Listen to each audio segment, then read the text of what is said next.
They watched from the shadows. They reported to the king. They controlled the empire, not with armies, but with whispers.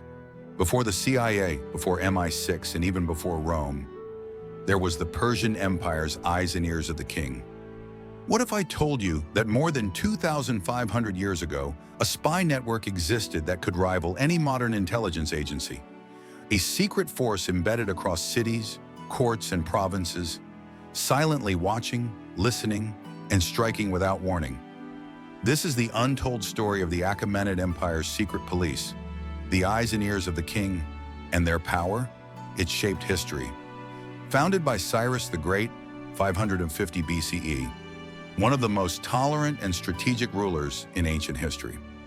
At its peak, it stretched from the Balkans and Eastern Europe to the Indus Valley. More than 44% of the world's population lived under Persian rule. With an empire this vast, communication and order were key. Enter the need for surveillance, intelligence, and absolute loyalty to the throne.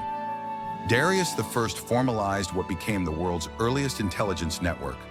Known as the eyes and ears of the king, these agents had one job: observe, report, and keep the empire under control. They traveled in disguise. They investigated governors. They even had the power to override local rule. Unlike soldiers, they wore no uniform, only silence. A satrap who stole from the treasury? Exposed. A noble planning a coup? Gone by morning.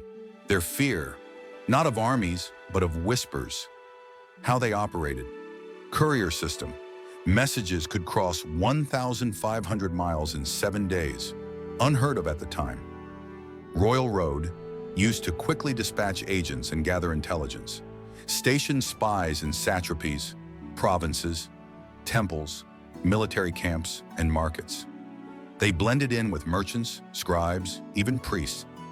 Used coded messages, oral transmission, and secret scrolls written in Elamite or Old Persian. Punishments were swift. Spies acted as judge, jury, sometimes executioner. One satrap in Babylon rebelled. The secret police warned Darius days before open revolt. The satrap was quietly removed, without battle. Herodotus and other Greek historians feared and admired this system. Some likened the spies to divine watchers, always present, never seen. Even the king was cautious. He knew they could turn on him too. As the empire grew, the system became corrupted. Later kings like Xerxes relied on brute force rather than intelligence. The network fell into disarray during internal power struggles. When Alexander the Great conquered Persia, he found many records and adopted several Persian spy practices. Centuries later, Rome, Byzantium, and even modern spy agencies would mimic these early strategies. Long before MI6 Mossad, or the CIA, there were the eyes and ears of the king. They taught the world one truth, that information is power, and that power could make emperors or destroy them.